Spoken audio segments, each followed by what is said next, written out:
नमो नमः भवतां सर्वेषां हार्दिकं स्वागतम। आप सभी का संस्कृत सोपानम में फिर से बहुत-बहुत स्वागत है। आशा करता हूँ कि आप सब बढ़िया हैं, ज़बरदस्त हैं, संस्कृत समझ रहे हैं, अभ्यास कर रहे हैं। मैं भी एकदम बढ़िया हूँ। और पिछले वीडियो में हमने क्रियापदों के बारे में जाना था कि संस्कृत में वो शब्द जो किसी क्रिया का बोध कराते हैं उनको क्रियापद कहते हैं।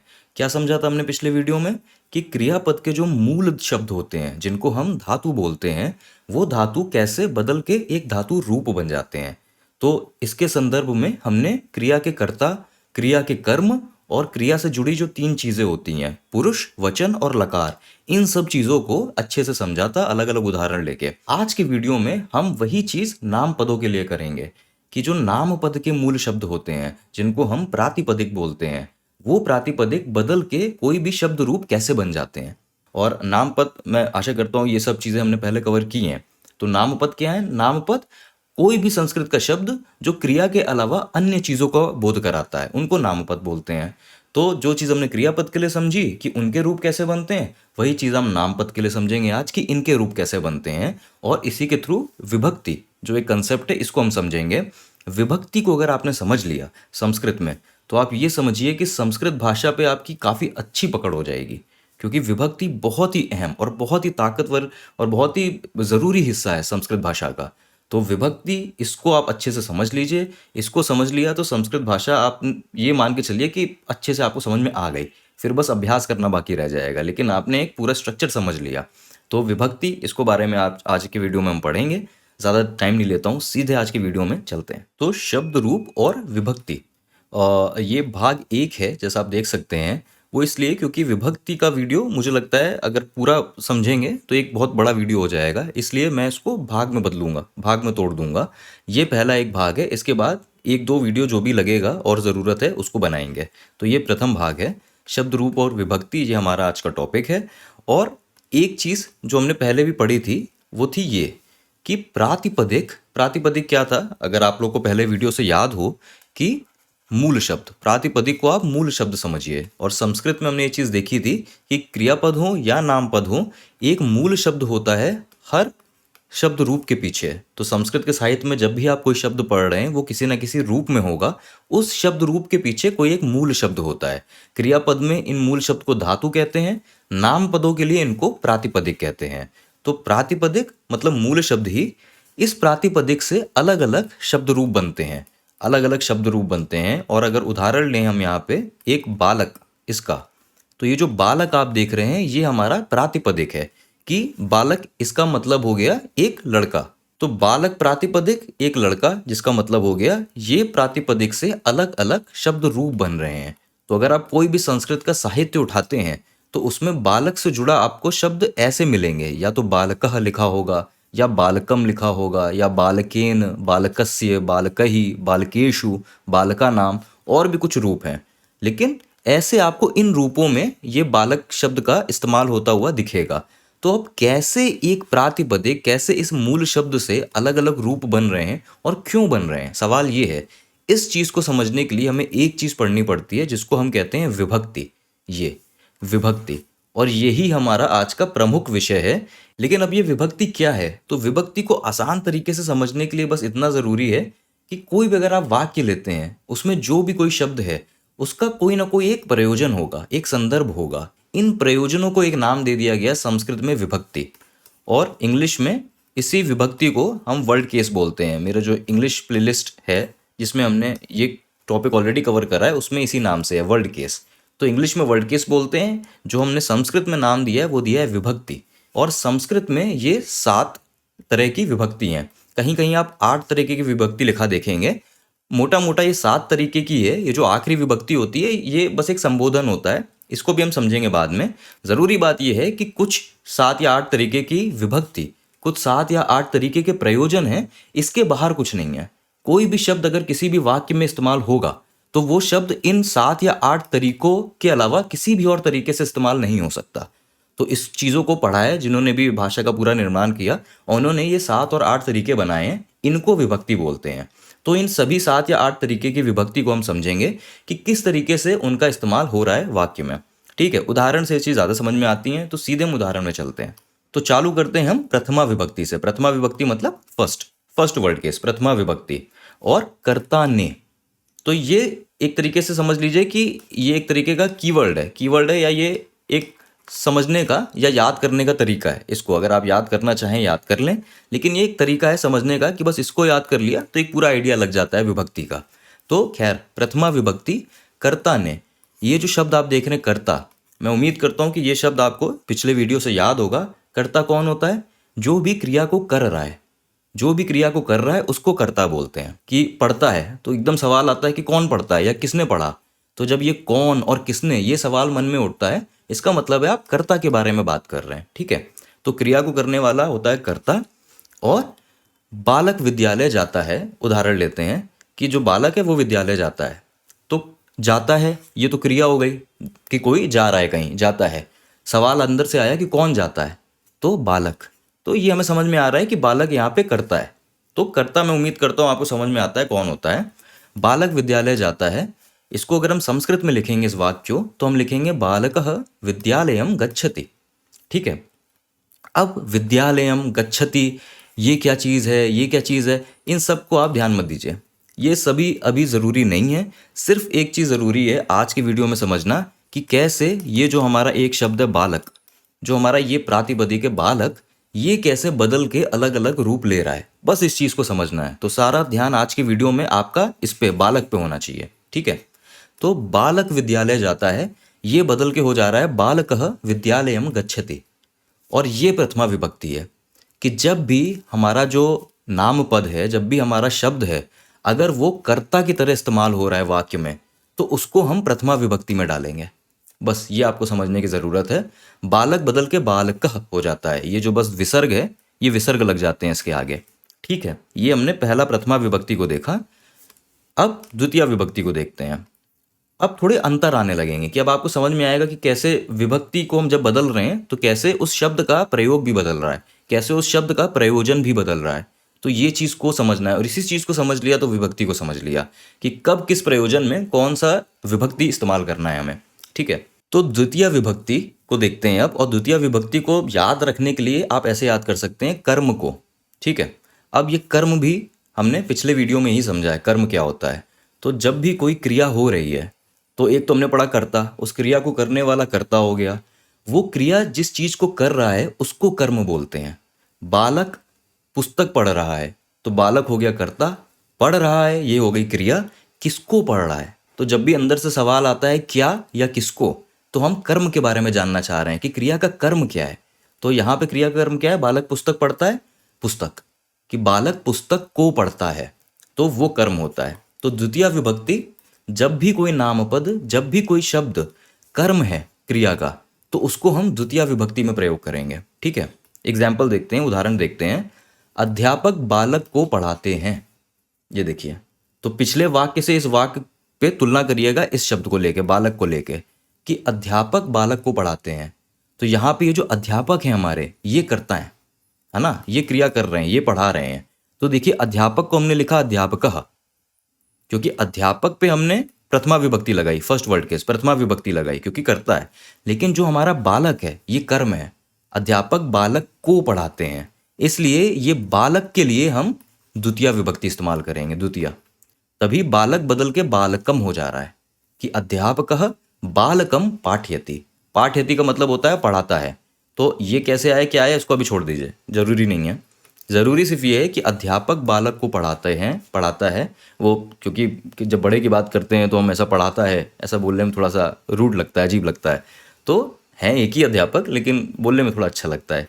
तो अध्यापक बालक को पढ़ाते हैं, इसको जब हम संस्कृत में लिखेंगे तो अध्यापकः बालकम पाठयति। तो यहाँ पे जो हमारा प्रातिपदिक है, मूल शब्द है बालक, वो बदल के बालकम बन जा रहा है, क्योंकि ये यहाँ पे कर्म है और कर्म हमेशा द्वितीय विभक्ति में इस्तेमाल होता है। ठीक है, तो प्रयोजन बदला तो देखिए विभक्ति बदली।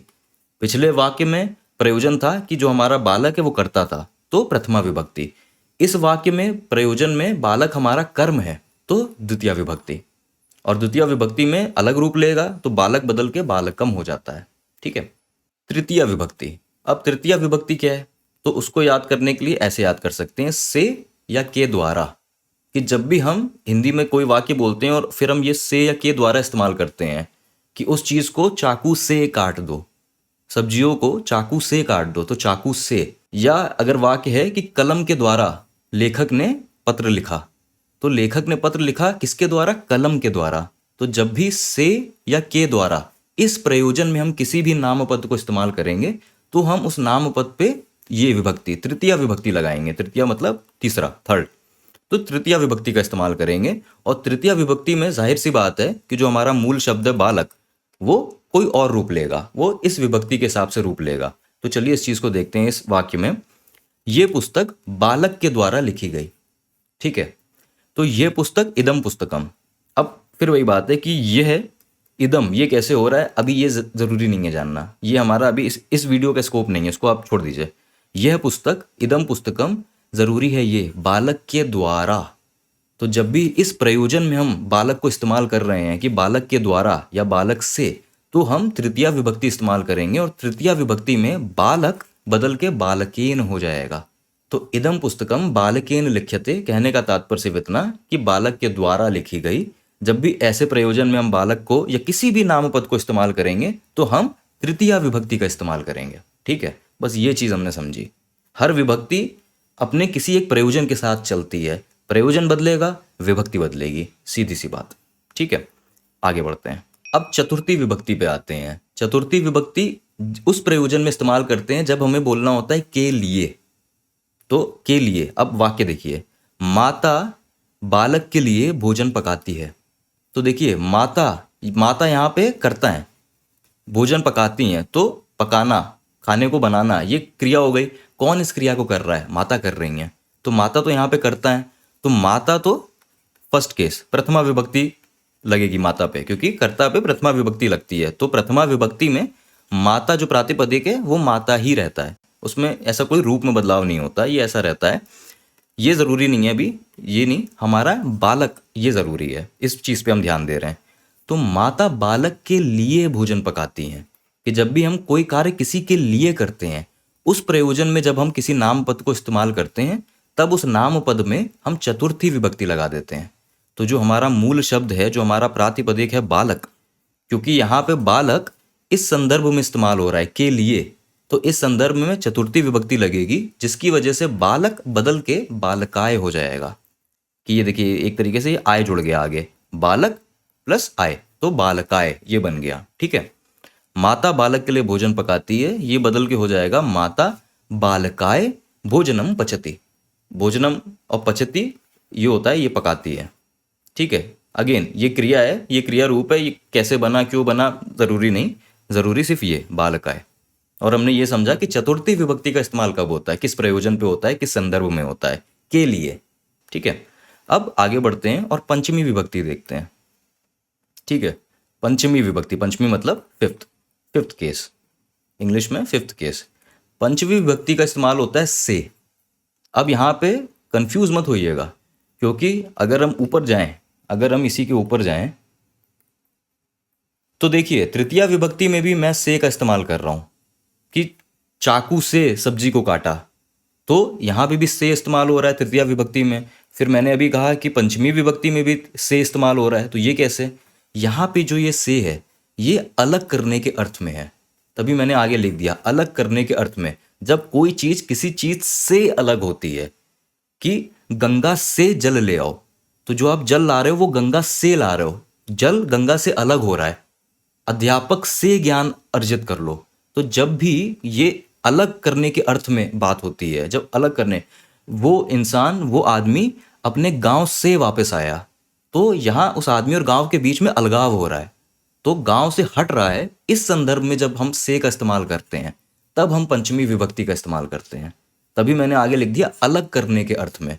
जब भी ये अलगाव हो रहा है, अलग हो रही है, कोई चीज हट रही है दूसरी चीज से, उस संदर्भ में हम पंचमी विभक्ति का इस्तेमाल करते हैं। उदाहरण देखते हैं, चोर बालक से धन चुराता है, तो बालक से, क्योंकि बालक से धन चुराता है, बालक के पास धन था, अब वो अलग हो गया बालक से, तो यहां पे एक अलग करने के अर्थ में इस्तेमाल हो रहा है, बालक से धन चुराता है। इसलिए बालक इस प्रातिपदिक में पंचमी विभक्ति का इस्तेमाल होगा, जिसकी वजह से हम बालकात इसको यूज करेंगे, जिसकी वजह से हमारा जो प्रातिपदिक है, जो हमारा मूल शब्द है बालक, वो बदल के बालकात हो जाएगा। तो चोरः बालकात धनम चोरयति, कि चोर बालक से, जैसे ही हम इसको पढ़ेंगे और जब हम संस्कृत को समझने लगेंगे तो हम ये पढ़ते ही समझ जाएंगे कि अच्छा ये तो पंचमी विभक्ति है। पंचमी विभक्ति मतलब अलग होने के अर्थ में से। तो चोर ने बालक से धनम चोरयति, चोरयति का मतलब होता है चुराता है, चुराया। ठीक है, तो ये पंचमी विभक्ति का इस्तेमाल है। ठीक है, गंगा से जल ले आओ, गुरु से ज्ञान ले लो, अलगाव होने की भावना। तो इसमें और जो थर्ड केस था तृतीया विभक्ति से, उस दोनों में अंतर है। वहां पे जब किसी चीज की मदद से हम कोई काम कर रहे हैं कि चाकू से सब्जी को काटो, तो वहां पे जो ये चाकू है ये हमारा इंस्ट्रूमेंट बन गया कि इसकी सहायता से हम कोई काम कर रहे हैं। तो जब ऐसा होता है तब तृतीया विभक्ति लगती है, अलग होने के अर्थ में पंचमी विभक्ति लगती है। इस अंतर को समझना जरूरी है। अब आइए षष्ठी विभक्ति। षष्ठी विभक्ति का इस्तेमाल होता है जब भी हम एक एक एक रिलेशन, एक रिश्ता बताते हैं जब भी।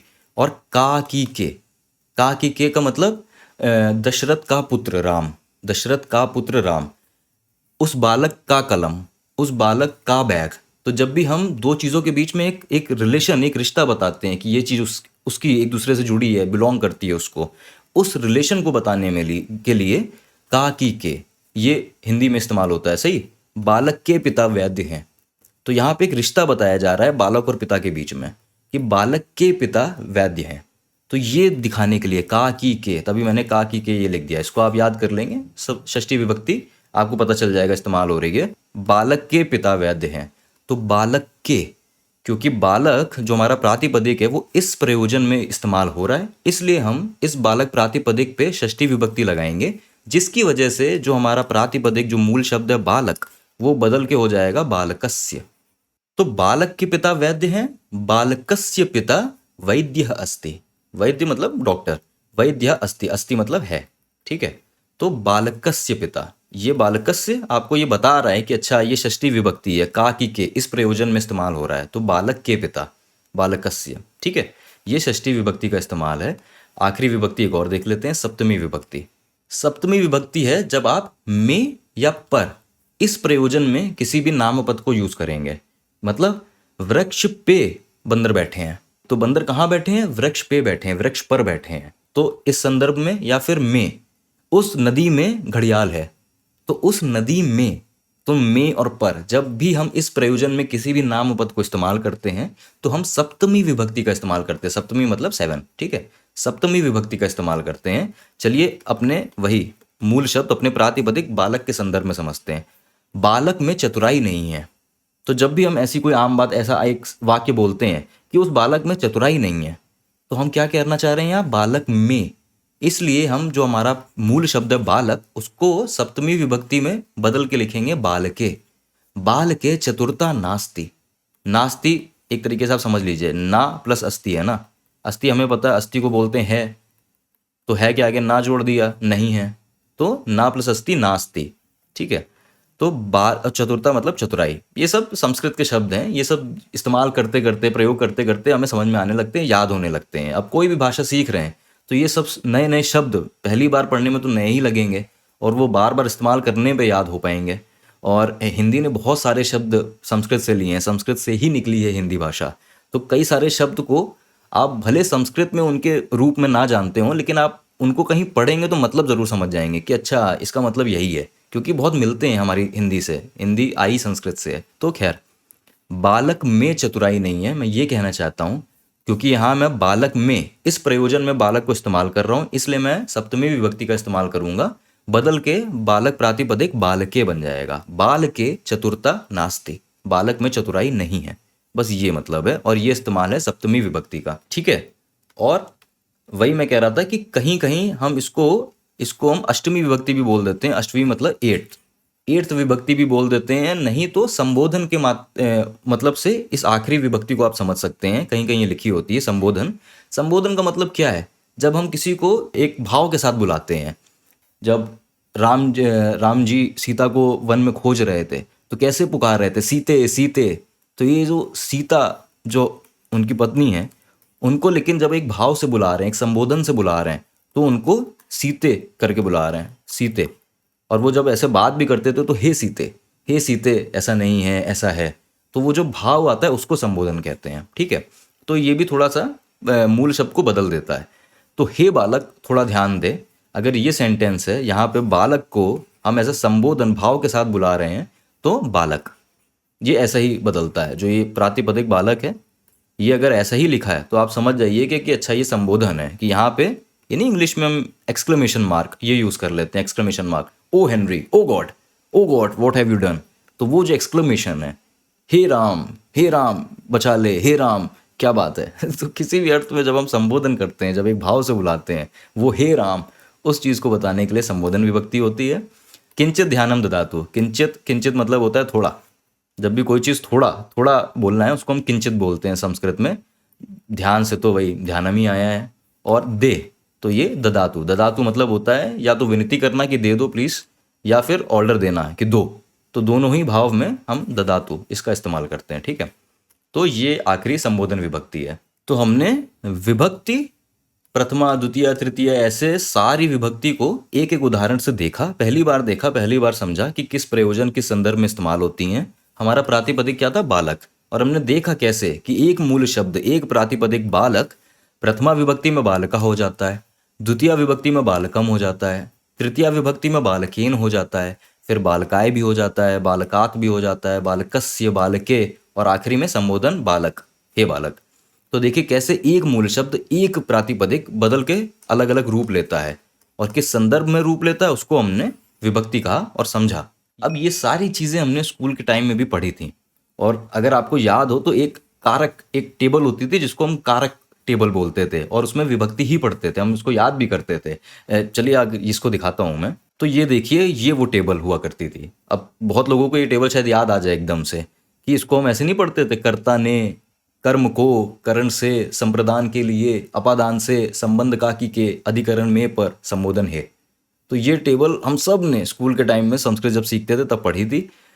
अब हो सकता है आपको इस टेबल का और मतलब समझ में आए, और अगर पहले का पढ़ा भूल गए थे, बेशक भूल गए होंगे। जब मैंने वापस ये सब संस्कृत पढ़ना चालू करा तो मुझे भी ये सब चीज़ें बिल्कुल भी याद नहीं थी, लेकिन जब पढ़ी तब मुझे याद आया कि अच्छा हाँ, ऐसी भी कोई एक टेबल हुआ करती थी जो हम पढ़ते थे, इसको याद भी करते थे पोयम की तरह, कर्ता ने कर्म को करण से।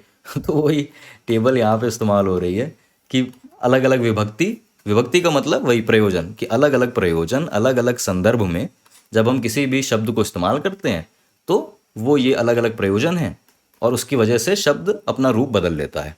तो इस चीज़ को समझने के लिए, तो अगर आप इस टेबल को याद करना चाहते हैं, आप याद कर लीजिए, बहुत कठिन नहीं है टेबल को याद करना।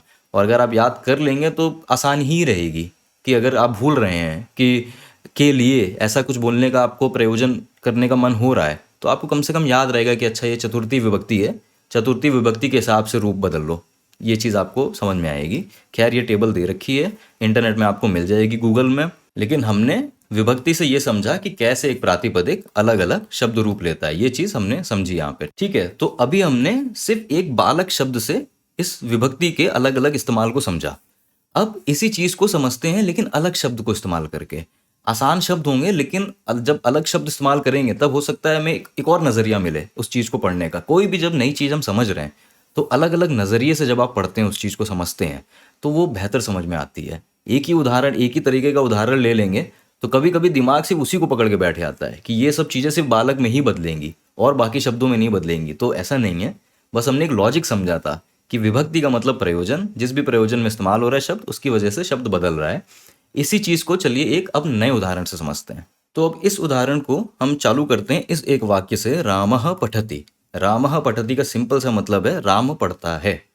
ये होता है पढ़ता है, कौन पढ़ता है, तो राम। तो राम हमारे यहाँ पे कर्ता है, क्रिया के कर्ता यहाँ पे राम है, इसीलिए हम राम को रामः लिख रहे हैं। अगर वही आपको पहले याद हो कि ये कौन सी विभक्ति है, ये है प्रथमा विभक्ति। जब कर्ता होगा तो हम प्रथमा विभक्ति का इस्तेमाल करेंगे, राम बदल के रामः ये हो जाएगा। तो रामः पठति ये प्रथमा विभक्ति का इस्तेमाल है। अब इसी वाक्य को आगे बढ़ाते हैं, आगे और बढ़ाते हैं इस वाक्य को। तो सवाल आया कि राम किसको पढ़ता है, राम क्या पढ़ता है, तो राम पुस्तकम पठति, कि राम पुस्तक पढ़ता है। तो यहाँ पे जो हमारा प्रातिपदिक है, जो यहाँ पे हमारा मूल शब्द है पुस्तक, तो पुस्तक क्योंकि यहाँ पे कर्म है, यहाँ पे इस क्रिया का कर्म है, इसलिए कर्म को हम हमेशा सेकेंड केस द्वितीय विभक्ति में इस्तेमाल करते हैं। तो पुस्तक द्वितीय विभक्ति में बदल के पुस्तकम हो जाता है। तो रामः पठति क्या पढ़ता है, रामः पुस्तकम पठति। ये ऐसे हम वाक्य को बढ़ाया। अब वाक्य को और बढ़ाते हैं। रामः ध्यानेन पुस्तकं पठति, कि रामः ध्यान से पुस्तक को पढ़ता है। क्योंकि ध्यानेन, अब यहाँ पे थर्ड केस मतलब तृतीया विभक्ति का इस्तेमाल हो रहा है।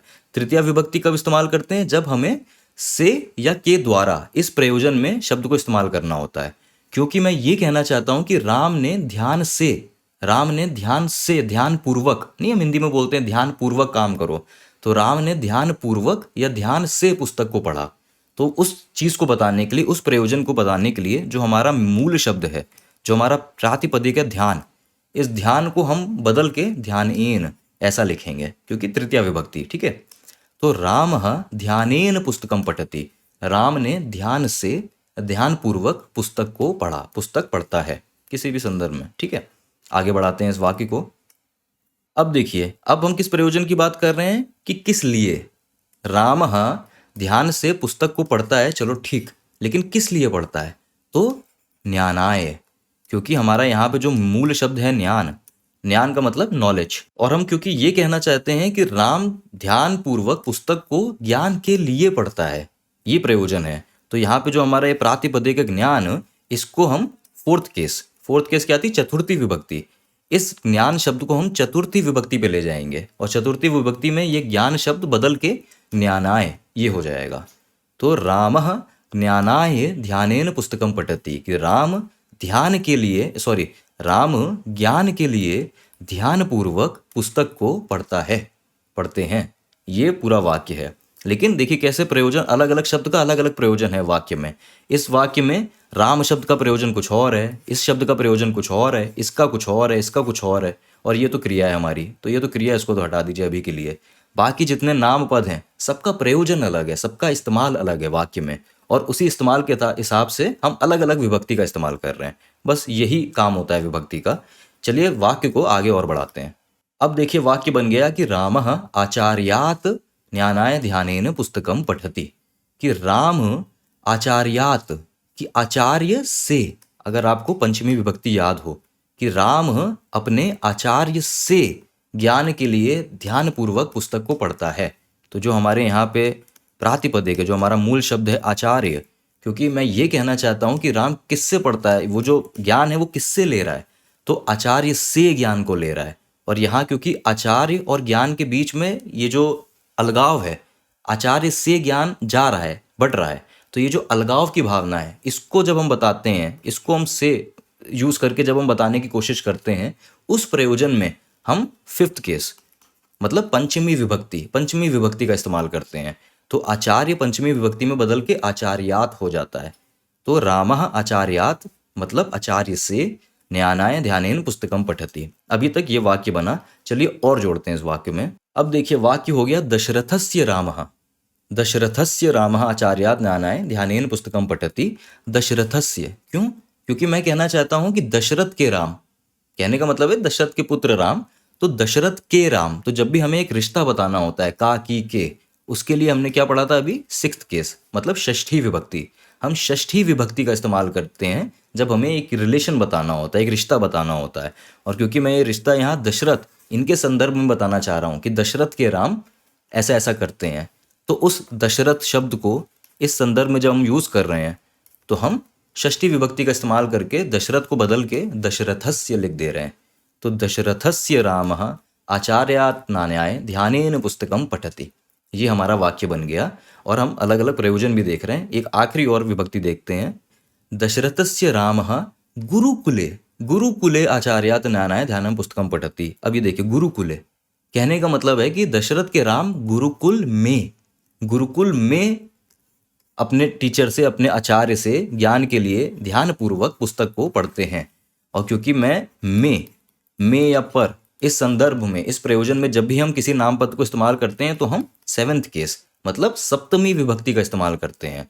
तो जो हमारा मूल शब्द था, जो हमारा यहाँ पे प्रातिपदिक है गुरुकुल पहले के समय के जो वो होते थे, विद्यालय होते थे गुरुकुल, तो गुरुकुल यहाँ पे हमारा प्रातिपदिक है। क्योंकि मैं कहना चाहता हूँ गुरुकुल में, तो इसलिए मैं सप्तमी विभक्ति का इस्तेमाल करूंगा। ये शब्द गुरुकुल बदल के गुरुकुले ऐसा लिख जाएगा, ऐसा रूप ले लेगा। और कहने का मतलब यही है कि दशरथ के राम गुरुकुले मतलब गुरुकुल में आचार्य से ज्ञान के लिए ध्यान से पुस्तक को पढ़ते हैं। तो देखिए कैसे एक एक करके हम अलग अलग शब्दों को जोड़ते गए वाक्य में, क्योंकि हर शब्द का एक प्रयोजन, एक इस्तेमाल अलग होता है वाक्य में। किस प्रयोजन से आप इस्तेमाल कर रहे हो उस शब्द को, क्योंकि हर शब्द का प्रयोजन अलग था। ज्ञान के लिए, लेकिन ध्यान से, लेकिन गुरुकुल में, लेकिन आचार्य से। तो क्योंकि यहाँ पे प्रयोजन बदल रहा था शब्दों का, इसलिए हर शब्द को हम अलग विभक्ति का इस्तेमाल करके एक अलग रूप दे रहे थे। तो ये था आज का वीडियो। विभक्ति में भी आगे एक दो चीज़ें और हैं जो हमें समझने की ज़रूरत है, इसीलिए मैंने इनको अलग अलग भाग में तोड़ दिया वीडियो को। आगे वाले वीडियो में हम उस चीज़ को कवर करेंगे। एक चीज़ मैं ज़रूर कहना चाहता हूँ, विभक्ति क्योंकि इतनी ज़रूरी है और क्योंकि थोड़ी सी कठिन है समझने में, मैं सही बात बोलूँगा कि विभक्ति को समझने में थोड़ा सा टाइम लगता है, क्योंकि इतने सारे रूप हो जाते हैं तो उनको याद भी रखना टाइम लगता है। भले आप समझ भी जाओ कि इसका ये लॉजिक है, लेकिन उस टाइम याद नहीं आता है कि अरे कौन सी विभक्ति थी, उस विभक्ति में कौन सा रूप है। तो ये पहले पहले देखने में बहुत ज़्यादा लगता है कि यार ये इतने सारे शब्द, इतने रूप, इतनी विभक्ति, ये कैसे याद होगा। लेकिन फिर वही कह रहा हूँ कि इस्तेमाल जब हम करने लगते हैं, जब हम चीज़ों को पढ़ने लगते हैं, ये चीज़ें बहुत खुद ब खुद अपने आप आ जाती हैं हमें समझ में। पहले हर चीज़ बहुत मुश्किल लगती है। गाड़ी चलाना ना जब तक सीखो तब तक लगता है गाड़ी नहीं चल पाएगी। लेकिन अब हम लोग से पूछो जो गाड़ी चला लेते हैं, अब हमें ये भी नहीं ध्यान है कब सीखी थी गाड़ी चलाना, अब तो बस चल जाती है गाड़ी। तो वही मैं कह रहा हूँ कि कोई भी चीज़ जब आप सीखते हैं पहले बहुत ज़्यादा लग सकती है। घबराइए मत, धीरे धीरे करके चीज़ों को समझिए। जो भी हमने इस वीडियो में कवर करा है, बस आप इस वीडियो को चाहें तो फिर एक बार देख लीजिएगा। उसको बस एक बार अच्छे से देख लीजिए, खुले मन से, खुले दिमाग से, कि क्या बताया जा रहा है, क्या है। जितना समझ में आए समझ लीजिए, ना समझ में आए आगे हम फिर समझेंगे।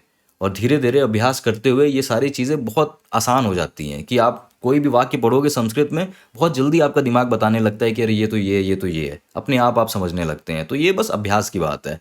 तो परेशान बिल्कुल मत होइएगा।